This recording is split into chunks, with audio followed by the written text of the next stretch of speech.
महेश भट्ट बॉलीवुड का एक बदनाम नाम। बॉलीवुड का एक ऐसा नाम जो लगभग बॉलीवुड के हर लफड़े में कहीं ना कहीं उनका नाम आता है। चाहे कैसा भी विवाद बॉलीवुड से रहा हो, महेश भट्ट का उससे कहीं ना कहीं रिश्ता जरूर निकलता है। तो आपको महेश भट्ट के बारे में कुछ अनसुनी चीजें बताते हैं जिनके जानकर आपको हैरानी होगी।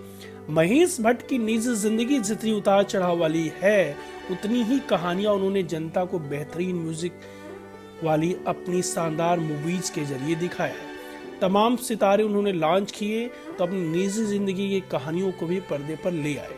तमाम मुद्दों पर विवादों में भी आते रहते हैं, तो कई बार उनके स्टैंड को उनके फैंस ने भी नकार दिया। महेश भट्ट के बारे में जाइए 10 दिलचस्प और अनसुनी कहानियां। सनी लियोनी को भारत में चर्चा में लाए।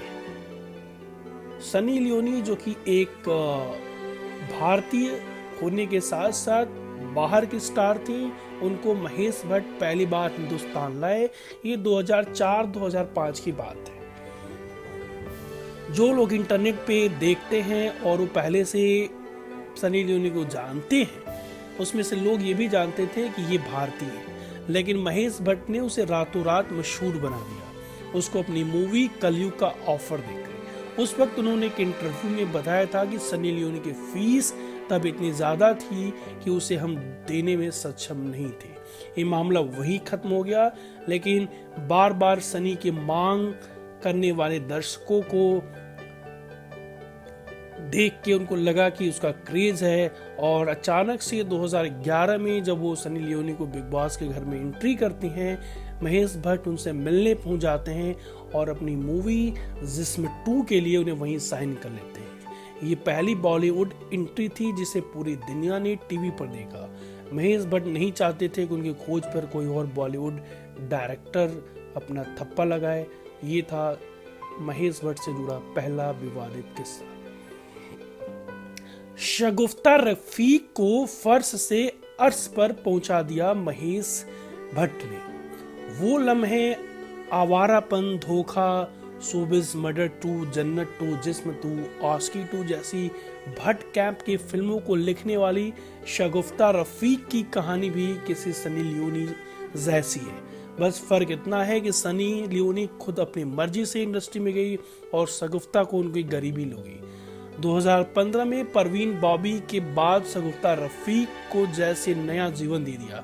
महेश भट्ट ने फौरन बॉबी पर फिल्म बनाने का ऐलान कर दिया और वायदे के मुताबिक मौका दिया 50 के दशक की हीरोइन अनवरी बेगम की गोद ली हुई लड़की शगुफ्ता को। फिल्म का नाम रखा गया वो लम्हे। राइटर नया था, इस राइटर को महेश भट्ट ने मौका दिया और इस राइटर ने एक के बाद एक सुपर डुपर फिल्में दी।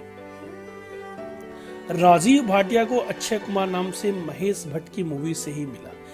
आज के जमाने के super duper star Akshay Kumar, जिनका मूल नाम राजीव भट्ट है। अक्षय कुमार को पहली मूवी जिसमें कोई रोल करने को मिला वो थी महेश भट्ट की मूवी आज। उसमें भी उनका रोल बेहद छोटा था, मुश्किल से 10 या 20 सेकंड का। वो छोटा सा रोल भी बाद में काट दिया गया। महेश भट्ट की इस मूवी में कुमार गौरव हीरे थे, उनके किरदार का नाम था अक्षय। ये नाम राजीव भाटिया को इतना पसंद आया कि उन्होंने अपना स्क्रीन नेम अक्षय कुमार रख लिया, लेकिन मूवी अक्षय कुमार के हाथ से निकल गई। दीपक तिजोरी ने कहा कि भट्ट साहब गंदा गेम खेलते थे। अगला नाम है दीपक तिजोरी का। आशिकी फिल्म की रिलीज के 30 साल हुए तो राहुल राय, अनु अग्रवाल के साथ दीपक को भी कपिल शर्मा के शो में जब बुलाया गया तो कपिल ने उनकी दुखती रग पर हाथ रख दिया। कपिल ने कहा कि तब हर कोई चाहता था कि आपके जैसे दोस्त मिले, आप भी लंबे चौड़े स्मार्ट थे, तो भट्ट साहब ने आपको हीरो का ऑफर नहीं दिया। सुनते ही फट पड़े दीपक तिजोरी, भट्ट साहब स्ट्रगल के साथ गंदा गेम खेलते हैं। हम स्ट्रगल्स का एक ग्रुप था। जब आशिकी के लिए हीरो की तलाश थी तो भट्ट साहब ने बोले तुम लोग सब आपस में तय कर लो कि हीरो कौन बनेगा, मैं थोड़ी देर में आता हूँ। ऐसे में कौन दूसरे का नाम लेता। राहुल राय बाहर से आया और हीरो बन गया। अगला किस्सा है महेश भट्ट ने रेडियो मिर्ची को दी अपने एक इंटरव्यू में खुलासा किया था कि कैसे उन्होंने और कपूर बेदी ने बॉलीवुड की नशेड़ी पार्टियों में शामिल होते थे और उस नशे की लत से छुटकारा पाने के लिए उन्होंने बहुत ही मेहनत की। जब रेखा ने महेश भट्ट के साथ काम करने से कर दिया था मना। महेश भट्ट आमतौर पर रियल लाइफ स्टोरी से कहानियां चुनकर फिल्में बनाने के लिए जाने जाते हैं।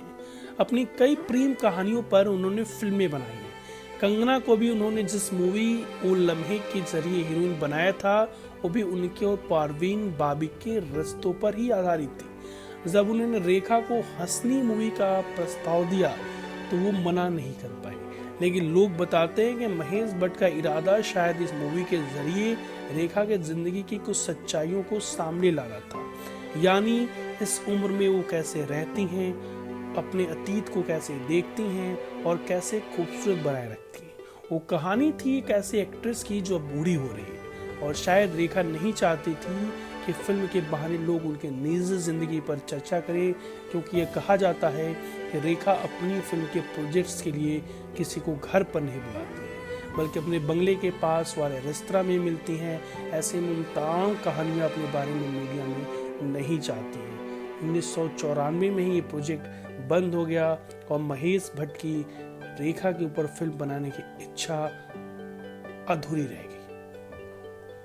एक सनसनीखेज राज है महेश भट्ट के बारे में, आलिया और पूजा के अलावा उनकी एक तीसरी बेटी भी है। पूरा देश पूजा भट्ट को आलिया भट्ट की सगी बहन समझता है, जबकि सगी है साहिन भट्ट, महेश भट्ट और सोनी राजदान की पहली बेटी और आलिया की बड़ी बहन। 13 साल की उम्र से डिप्रेशन का शिकार रही शाहीन ने अपने डिप्रेशन पर एक किताब ही लिख डाली, I have never been happier. Shaheen ने जहर और जिस्म 2 के कुछ सीन्स भी लिखे। सन ऑफ सरदार की को राइटर रही, राजश्री की असिस्टेंट डायरेक्टर रही, लंदन में फिल्म मेकिंग और एडिटिंग का कोर्स भी किया, लेकिन पर्दे पर आने से परहेज करती रही। और ये है आलिया भट्ट की तीसरी बहन शाहीन भट्ट, जिसके बारे में कोई जानता नहीं है। अगला सनसनीखेज किस्सा है कि श्रीदेवी ने क्यों महेश भट्ट के साथ दोबारा कभी काम नहीं किया।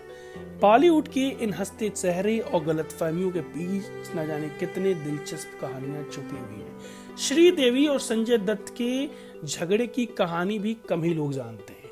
हिम्मत वाला के सेट पर एक बार संजय दत्त पहुंचे तो उनकी मुलाकात पहली बार श्रीदेवी से हुई। उस वक्त संजू बाबा भी एडिक्ट हुआ करते थे, बाप की दौलत के नशे में चूर थे। उन्होंने श्रीदेवी को कोई भाव नहीं दिया और श्रीदेवी ने इस बात को कुछ ज्यादा ही भाव दे दिया। उसके बाद कभी संजय दत्त के साथ ना बात की और ना फिल्म। एक फिल्म जमीन संजय दत्त के साथ साइन भी की तो शर्त रखी कि एक भी सीन संजू के साथ नहीं होना चाहिए। फिल्म कभी रिलीज ही नहीं हो पाई। फिर जब संजय का करियर पीक पर था और श्रीदेवी का ढलान पर, तो महेश भट्ट ने उन्हें गुमराह में संजय दत्त के साथ काम करने को राजी कर लिया। शूटिंग के दौरान भी संजय से केवल काम की बात करते थे। फिल्म तो सुपर हिट हुई, लेकिन श्रीदेवी अपने रोल से खुश नहीं थी। उनको लगा कि संजू बाबा को महेश भट्ट ने ज्यादा ही तवज्जो दी। तो उसके बाद से श्रीदेवी इतनी नाराज हुई कि वो कभी भी महेश भट्ट कैंप में दोबारा कभी शामिल ही नहीं हुई। ये थे महेश भट्ट के वो अनसुने किस्से जिनका आपको